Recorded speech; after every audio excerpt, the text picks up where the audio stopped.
कलाम खुदा में से जो आज हम सीखने हैं,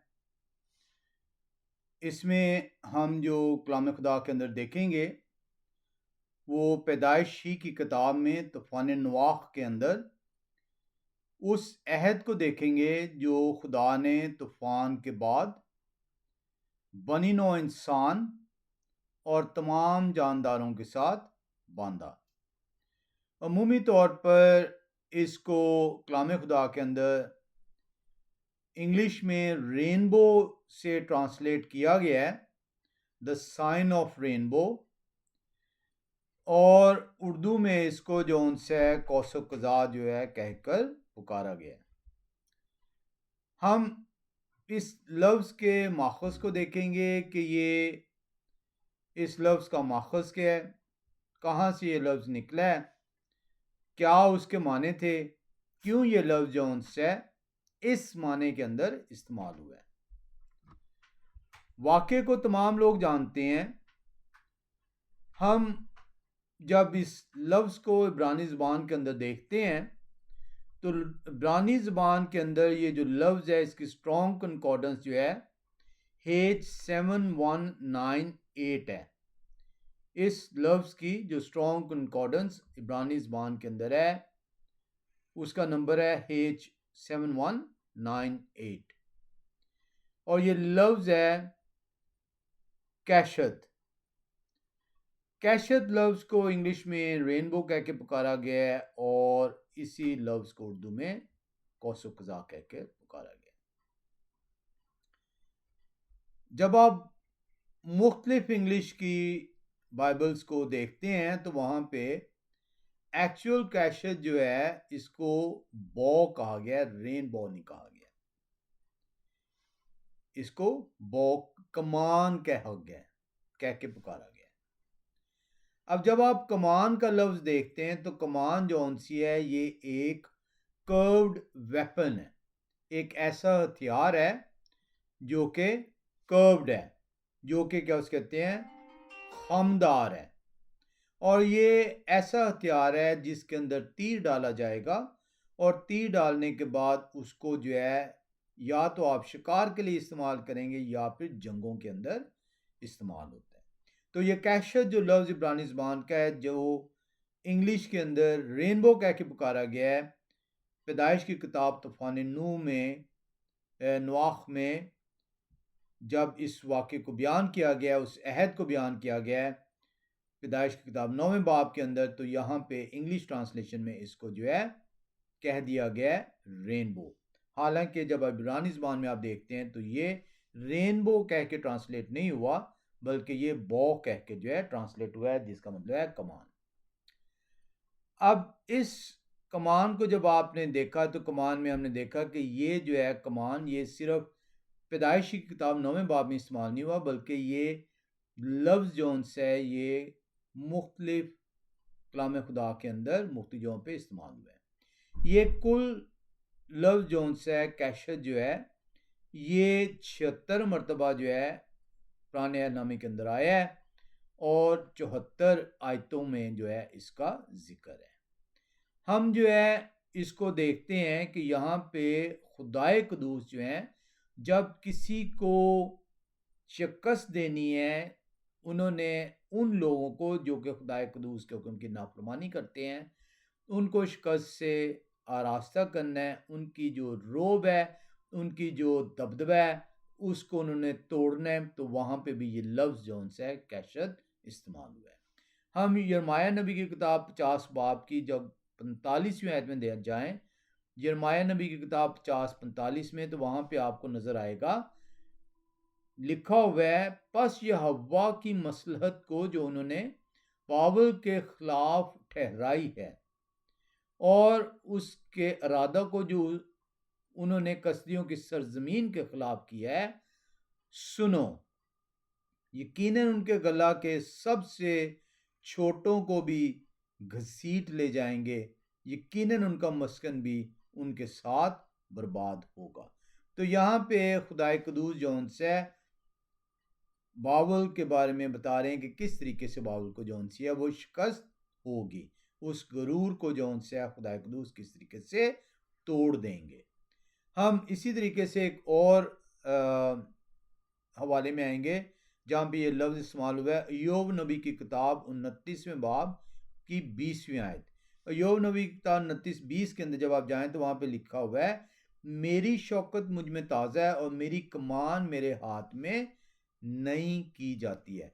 तो ये जो लफ्ज़ कमान जो उनसे है, ये जो आया है जिसको रेनबो कह के जो है उर्दू में अंग्रेज़ी में जो उनसे ट्रांसलेट किया गया है, ये इब्रानी ज़बान का लफ्ज़ H7198 है जो कि कैशत कह के पुकारा गया।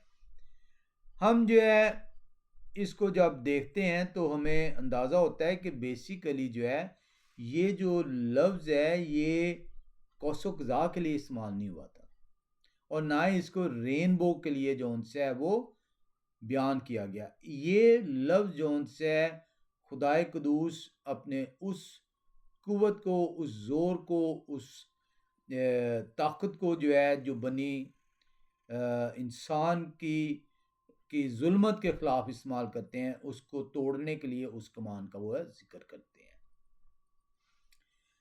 जब हम इस वाक़े की तरफ बढ़ते हैं तो हमें अंदाज़ा होता है कि एक शख्स और उसकी जौन-सी है फैमिली जो है इस तमाम बनी नौ इंसान में से बचाई जाती है।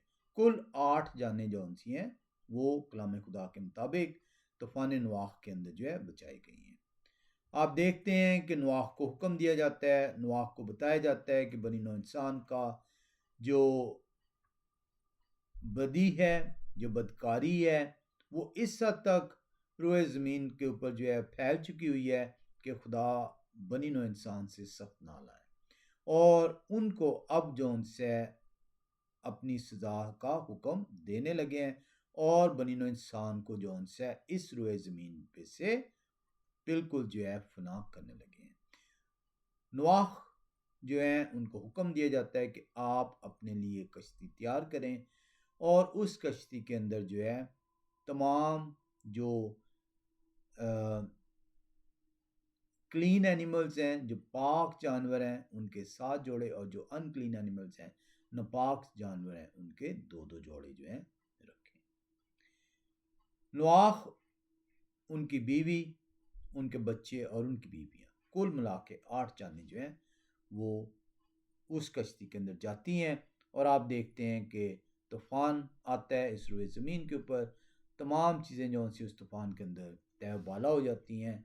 नूह जो उनसी हैं और उनके जो ख़ानदान हैं जो कुल 8 जानों पर मुश्तमिल है वो सिर्फ बच पाते हैं।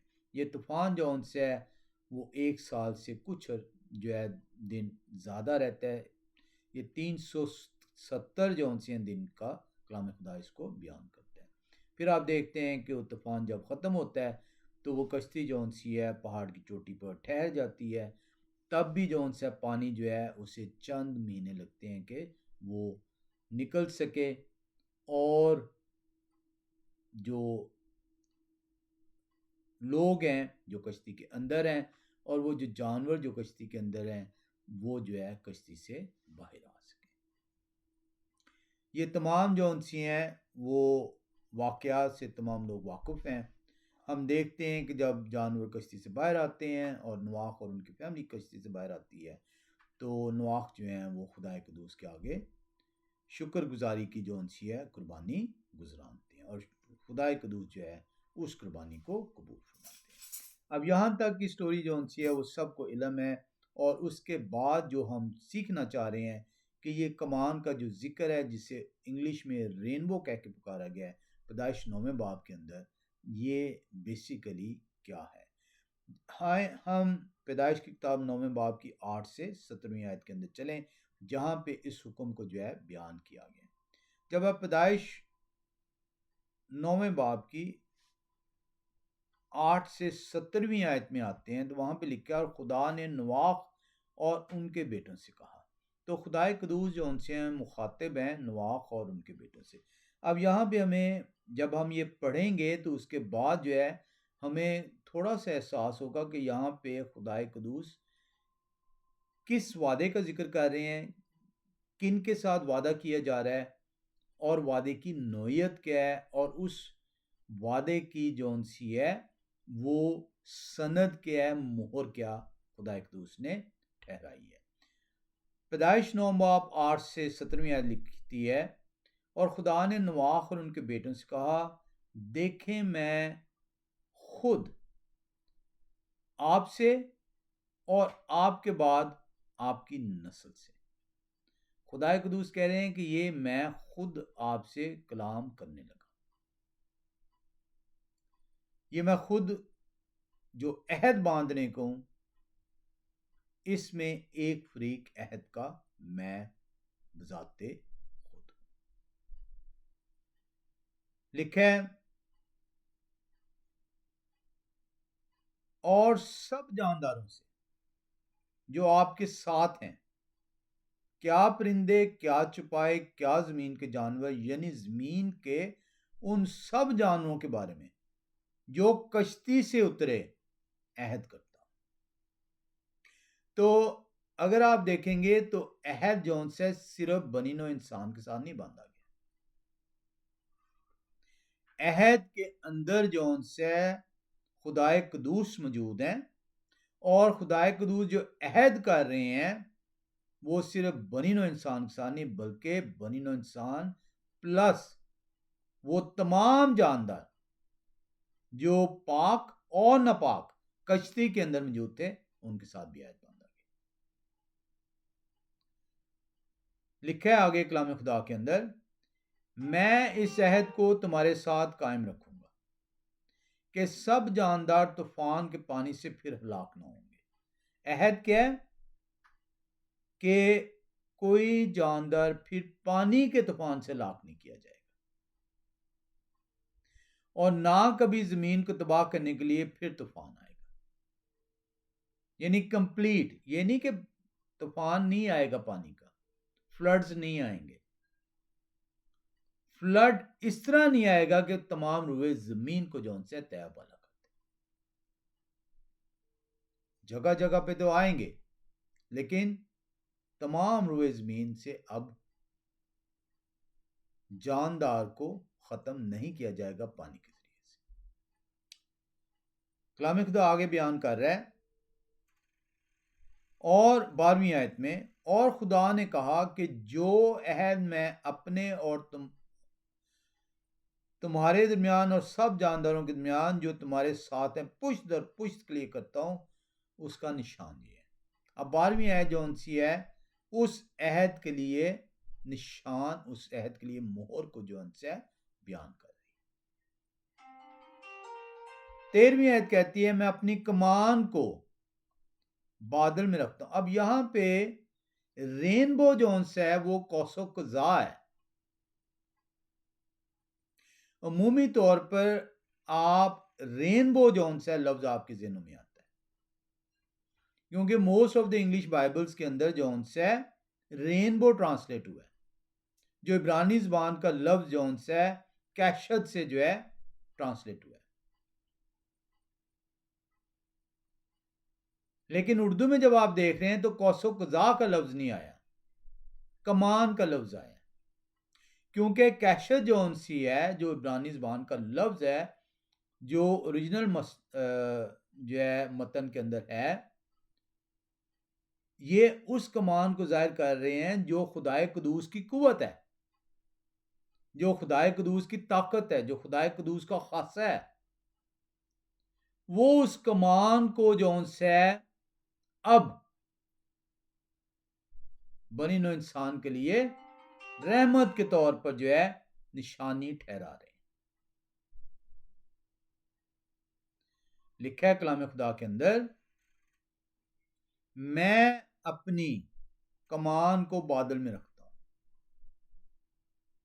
मैं अपनी कमान को बादल में रखता हूं। अब इसको जो उनसे सीखने की जरूरत है, क्योंकि इसके ऊपर सवाल आएंगे। मैं अपनी कमान को बादल में रखता हूं, वो मेरे और जमीन के दरमियान अहद का निशान होगी। और ऐसा होगा कि जब मैं जमीन पर बादल लाऊंगा तो मेरी कमान बादल में दिखाई देगी, और मैं अपने अहद को जो मेरे और तुम्हारे और हर तरह के जानदार के दरमियान है याद करूंगा, और तमाम जानदारों की हलाकत के लिए पानी का तूफान ना होगा। और कमान बादल में होगी और मैं उस पर निगाह करूंगा ताकि उस अब्दी अहद को याद करूं जो खुदा के और ज़मीन के सब तरह के जानदारों के दरमियान है। बस खुदा ने नूह से कहा कि ये उस अहद का निशान है जो मैं अपने और ज़मीन के कुल जानदारों के दरमियान कायम करता हूं। अब यहां पे अगर आपने बगौर इसको सुना होगा, कलाम खुदा जो है खुदा की आवाज़ है और आवाज़ को सुनना जो है वो ज़रूरी है। हम लोग पढ़ते हैं और जब आप पढ़ते हैं किसी चीज़ को तो आप सुनने से कासिर रहते हैं। अगर आपने बगौर इसको सुना होगा, मेरे से नहीं, कलाम खुदा जो बयान कर रहे हैं, कलाम खुदा, खुदा की आवाज़ को सुना होगा, तो आपको पता चला होगा खुदाए कदूस ने अपने इस अहद के अल्फाज को बार बार दोहराया है। खुदाए कदूस बार बार यकीन दहानी करा रहे हैं। अहद एक है लेकिन उसकी यकीन दहानियां हो रही हैं।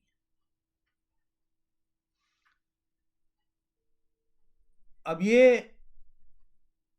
अहद की जो यकीन दहानियां हो रही हैं, ये क्यों की जा रही हैं? क्या खुदा ने इससे पहले जो अहद बांधे हैं अपने नबियों से, क्या नूह और उसकी फैमिली, क्या वो किसी शशो पंज के अंदर हैं कि खुदा जो बातें कर रहे हैं उनके अंदर कोई कमी हो सकती है? क्या उनका ईमान जो उनसे है अब्राहम की तरह पुख्ता नहीं है? क्या नूह को जब ये कहा गया कश्ती तैयार करें, तो क्या नूह ने किसी शशपंज का इजहार किया? क्या जब तूफान आया है तो क्या नूह सीधे जो है वो कश्ती में सवार हो गए हैं, या उन्होंने इंतज़ार किया है, देखा है? क्योंकि पहला तो तूफान नहीं होगा, पानी तो जो है अपनी हदों से पहले भी कई दफ़ा बाहर आया होगा। सैलाब किसको कहते हैं? सैलाब तो जो उनसे है जब पानी अपनी हद से बाहर आता है तो उसे सैलाब का नाम दिया जाता है। और सैलाब आता है तूफान के ज़रिए से, हवाएं चलती हैं तो वो समंदर का पानी उछल के अपनी हद से बाहर आ जाता है। तो तूफान पहले भी आए होंगे और खुदा कह रहे हैं मैं तूफान लाने को हूँ, पानी का तूफान लाने को। तो क्या ऐसा है कि नूह ने, जब खुदा ने ये कहा है, कलाम खुदा में सिखाता है कि कश्ती तो बनाई है उन्होंने खुदाए कदूस के हुक्म के मुताबिक, क्योंकि खुदा के बंदे हैं, खुदा का हुक्म मान रहे हैं, लेकिन क्या उनके दिल में किसी तरह का शशपंज है तूफान से पहले? जो खुदा तूफान के बाद जो है बार बार यकीन दहानी करा रहे हैं नूह को, क्योंकि आपने पैदाइश 9वें बाब की 8 से 17वीं आयत को जब आप पढ़ते हैं तो खुदा ने एक दफ़ा नहीं कहा, सिर्फ बार बार यकीन दहानी कराई, और बार बार यकीन दहानी उसी सूरत में होती कराई जाती है जब कोई इंसान जो है उसके दिल में कोई किसी तरह का शक मौजूद हो। तो क्या ऐसा है था नूह के साथ? क्या नूह फौरन जो है कश्ती तैयार होते ही जानवरों को अंदर कर देते हैं कश्ती के अंदर और ख़ुद भी अपनी फैमिली के साथ दाखिल हो जाते हैं? आए पैदाइश की किताब 7वें बाब की 7वीं आयत में चले। पैदाइश 7:7 में जाएं तो वहां पे लिखा हुआ है,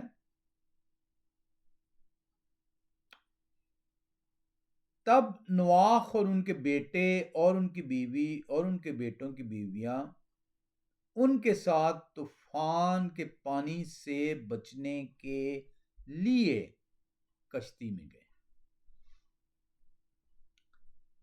जब आप इस आयत को देखते हैं, पैदाइश 7 बाब 7वीं आयत को, तो आपको नजर आता है कि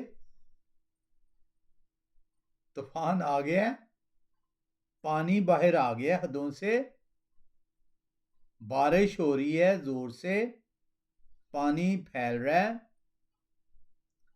अब नवाख अपने बीवी बच्चों के साथ कश्ती में जा रहे हैं।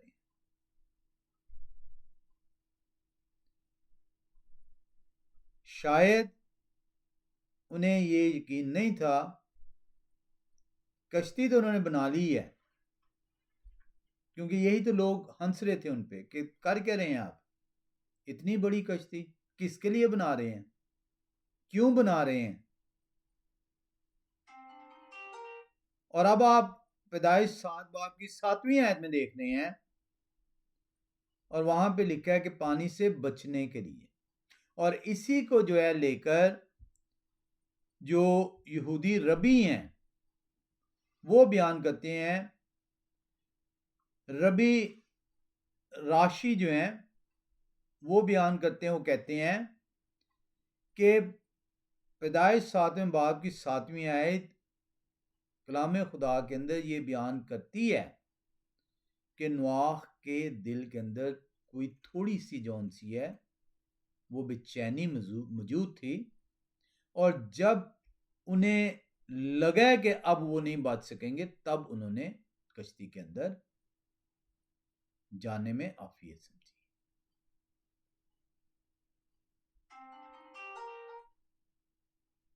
इसी तरीके से एक रबी और हैं, रबी योखनान, वो कहते हैं कि पानी जब उनके टखनों तक आ गया, तब उन्हें हो गया कि अब जो उनसे ये पानी चढ़ता जाएगा। लेकिन कलाम खुदा ये बयान नहीं कर रहा, ये मैं सिर्फ रबियों की वो जो तफसीरें उन्होंने 7वें बाब की 7वीं आयत के अंदर आया है कलाम खुदा में कि वो बचने के लिए, पानी से बचने के लिए वो कश्ती में गए हैं। खुदाई कदूस जो है वो बार बार क्यों नूह को यकीन दहानी करा रहे हैं। खुदाई कदूस का एक ही मकसद है इस यकीन दहानी का। क्यों आप किसी चीज की यकीन दहानी कराते हैं, क्यों आपको बार बार यकीन दहानी करानी पड़ती है। उसी ये वजह ये होती है कि आप उस शख्स के ज़हन के अंदर से इस शक को बिल्कुल निकाल सकें। खुदाए कदूस इसलिए यकीन दहानी करा रहे हैं, सिर्फ नूह को नहीं, क्योंकि बाकी नस्ल जो है नूह से निकलनी है। मैं और आप नूह ही के जरिए से इस दुनिया में मौजूद हैं। तो ये नूह के जरिए से खुदाए कदूस ने ना सिर्फ उन्हें, उनके बच्चों को, उनके बच्चों की बीवियों को, बल्कि मुझे और मेरे बच्चों को भी जो है यकीन दहानी कराई कि जब तूफान आए, पानी का तूफान आए, तो डर ना जाना। ये है वो यकीन दहानी जो बार बार करवाई गई है, कि ऐसा ना हो कि जमीन जो गुनाह से लबरेज है, इंसान जो गुनाह की अमाजगा है, जो गुनाह पे गुनाह करता है, ऐसा ना हो कि तूफान आए, जोर के बादल गरजें और बारिश हो, और एक दिन हो और 2 दिन हो, तो इंसान डर ना जाए कि तूफान नवाख आ गया, हम भी अब जाने लगे। ये यकीन दहानी इसलिए कराई गई। कि आए इंसान,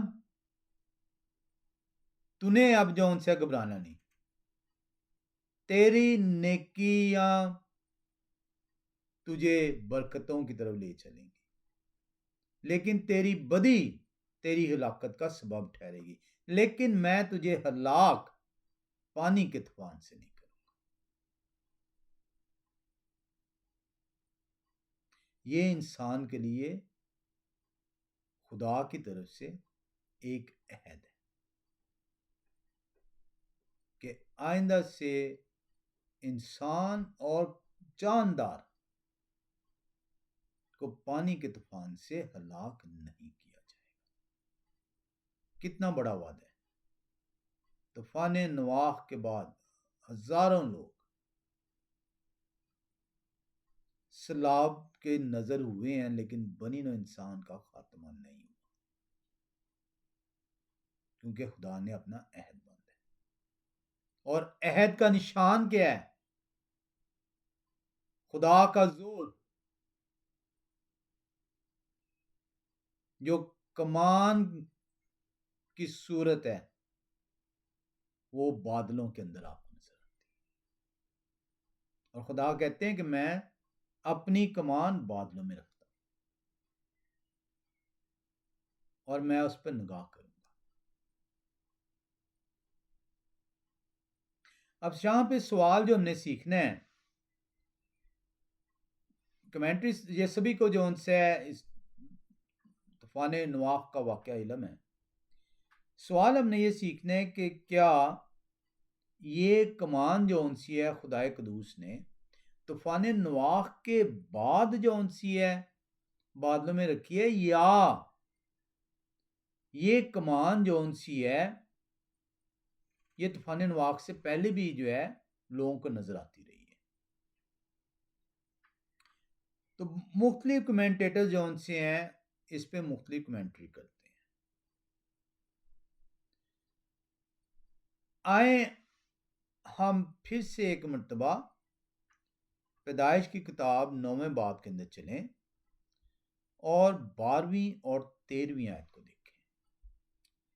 पैदाइश की किताब 9वें बाब की 12वीं और 13वीं आयत बयान करती है, और खुदा ने कहा कि जो अहद मैं अपने और आपके दरमियान और सब जानदारों के दरमियान जो आपके साथ में पुश्त दर पुश्त के लिए करता हूं, उसका निशान ये है।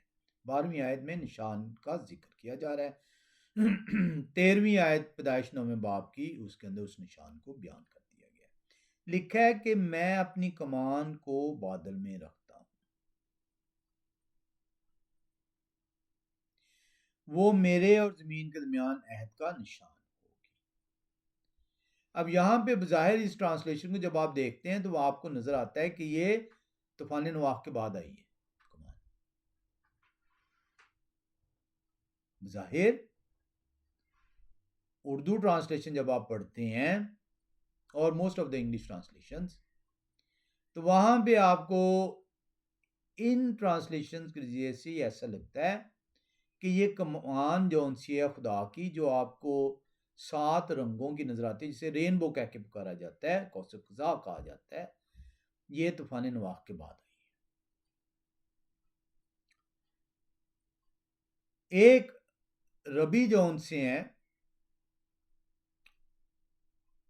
वो कहते हैं कि ऐसा लगता है, और उनका नाम रैमबान कह के उनको पुकारा जाता है, लेकिन उनका नाम है रबी मोशे बिन नखमान। ये 13वीं सदी के रबी हैं। वो कहते हैं कि जब आप ट्रांसलेशन को देखते हैं तो बज़ाहिर ऐसा लगता है कि ये जो उनसी है ये तूफान नवाह के बाद आई है, लेकिन खुदा ने ऐसा हरगिज कहा ही नहीं है।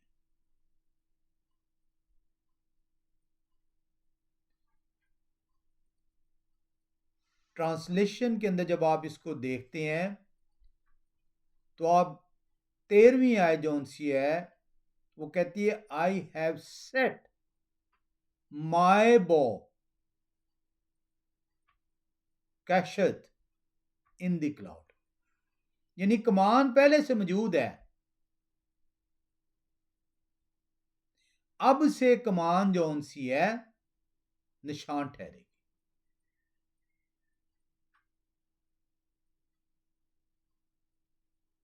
कमान मौजूद है, कमान जो सी है वो तख्लीक कायनात से मौजूद है। क्यों? क्योंकि साइंटिफिकली जब आप इसको देखते हैं तो जो बारिश है वो एक मीडियम है। जब सूरज की किरण बारिश के कतरे से फिल्टर होती है तो सूरज की किरण जो सी है उसका जो वाइट पोर्शन है, सूरज जो है इसको इलेक्ट्रोमैग्नेटिक रेडिएशंस कहते हैं, ये मिट करती है। 7 किस्म की है, उसमें से बहुत छोटा पोर्शन जो है ये वाइट लाइट होता है। जब वो वाइट लाइट जो सी है बारिश के कतरे से गुजरेगी तो वो लाइट डिस्पर्स हो जाएगी और 7 रंगों में जो सी है आपको नजर आएगी। इस 7 रंग को जो है कौसो कज़ा कह के पुकारा जाता है, रेनबो कहा जाता है।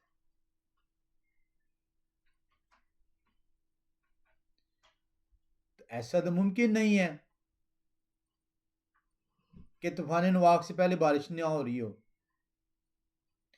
और अगर बारिश हो रही है तो ऐसा मुमकिन नहीं है कि बारिश के बाद जो है सूरज की किरणें उस बारिश के कतरों को जब टकराएं तो कौसो कज़ा ना पैदा करती।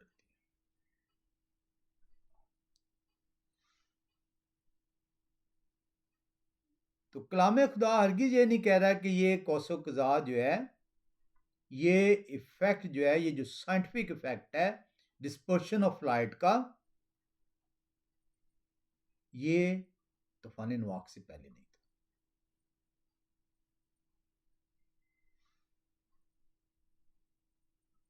ये तूफान नवाक से पहले भी मौजूद था।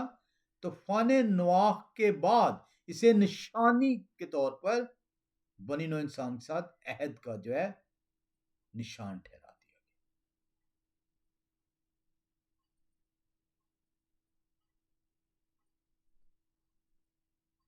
क्योंकि ऐसा मुमकिन नहीं है कि ये लाइट डिस्पर्स ना हो रही हो। ये साइंटिफिक फिनोमेना तूफान नवाक के बाद सिर्फ आया। इसके बारे में मुख्तलिफ रबी जौन से हैं वो कुछ यूं राय देते हैं। एक रबी हैं वो कहते हैं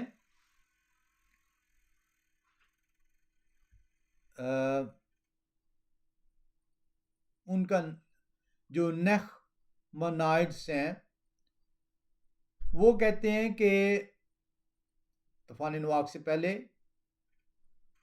ये बो मौजूद है, कमान मौजूद है, लेकिन तूफान नवाक के बाद जो उनसे इसे निशान ठहराया गया।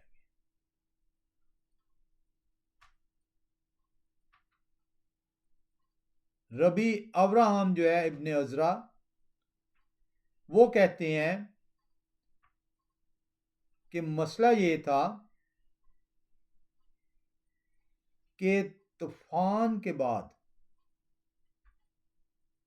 इस दुनिया में कुछ तब्दीलियां आई हैं।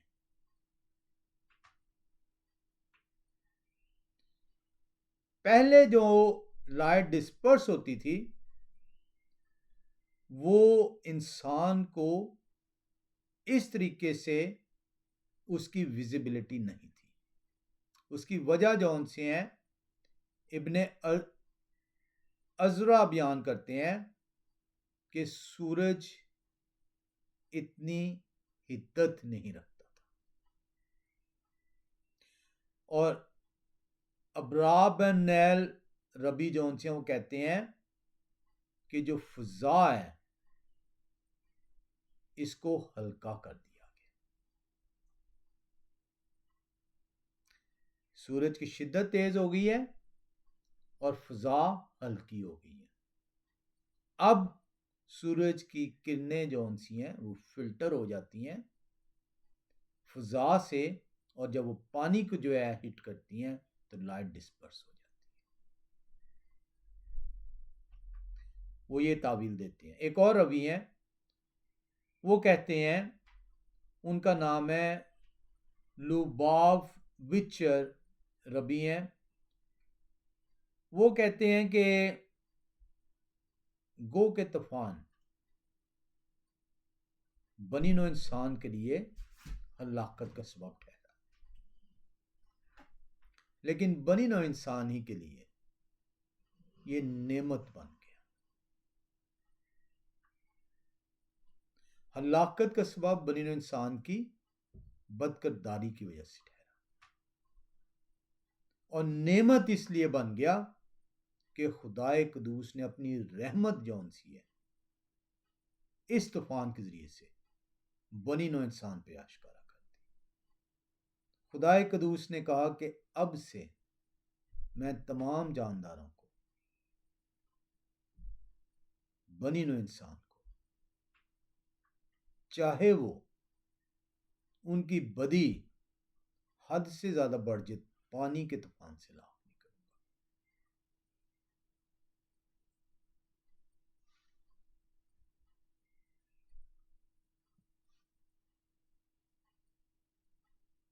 एक और रबी हैं, वो कहते हैं, क्लाई याकर रबी उनका नाम है, वो कहते हैं कि ये जो कैशत जिसे रेनबो बॉ कह के, कमान कह के पुकारा गया है, कहते हैं जब वो दौर जिसके अंदर इंसान नेकी की तरफ ज्यादा माइल था, बदी की तरफ कम माइल था, तो जो नेकोकार लोग होते थे, जब ये कमान जाहिर होती थी तो उन्हें देखने की भी जरूरत नहीं होती थी,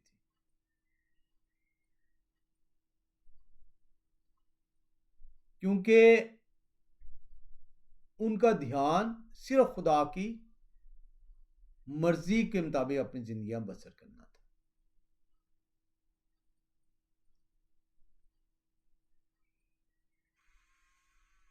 ये निशान इंसान को बदी और इंसान को रहमत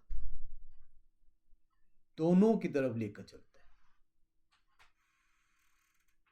आज जब आप ये बॉ, ये कमान आसमान में देखते हैं तो आपके लिए बहुत जरूरी है कि आप निगाह दौड़ाएं अपने ऊपर कि मैं बदी में कितना मुब्तला हूं, और मेरे अबाउजदाद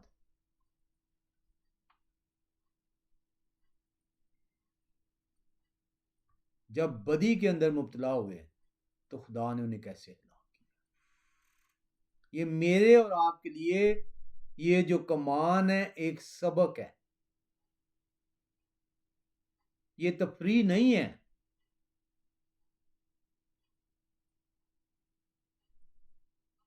हर बारिश के बाद आपको ये कमान कहीं ना कहीं नजर आएगी। अगर फजा थिन हुई तो आपको ये नजर आएगी और आपको यकीन दहानी कराएगी कि आए इंसान तू बदी से तौबा कर, क्योंकि ये कमान जौन सी है ये तेरे अबाउजदाद की हलाकत का सबब ठहरी थी। तो ऐसा ना हो कि अहद तो है खुदा का कि तुझे पानी के तूफान से हलाक नहीं करेंगे, तमाम बनीनो इंसान को आप पानी के तूफान से हलाक नहीं करेंगे, लेकिन हलाकत की तरफ तू जरूर जाएगा। तौबा कर, अपने खुदा की रहमत को देख। आज लोग बारिश के बाद सिर्फ इस कमान को एंजॉय करते हैं, लेकिन इस कमान को नहीं जानते कि खुदाए कदूस इस कमान के ज़रिए से आपको देख रहे हैं। खुदा ने कहा मैं अपनी कमान बादलों में रखता हूँ और इस पर निगाह करूँगा। खुदा आपको देख रहे हैं और इस कमान के ज़रिए से आपको आगाह कर रहे हैं, आ इंसान बदी से बात आ जाए, मेरी तरफ माइल हो और हलाकत का फजाना न ठहरे। हम खुदा का शुक्र अदा करते हैं कि खुदाए कदूस हमें तौफीक बख्शते हैं कि उनके कलाम को हम जान सकें, कलाम को सुन सकें और कलाम के ज़रिए से अपनी ज़िंदगियों को तब्दील करने वाले ठहरें।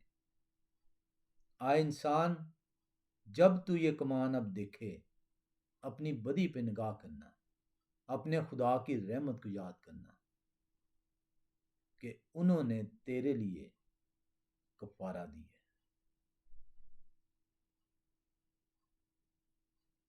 अपने खुदा की तरफ फिर और खुदा के हुक्मों को मान। खुदा आप सबको खुदाए कदूस का दिन जो सबत है मुबारक।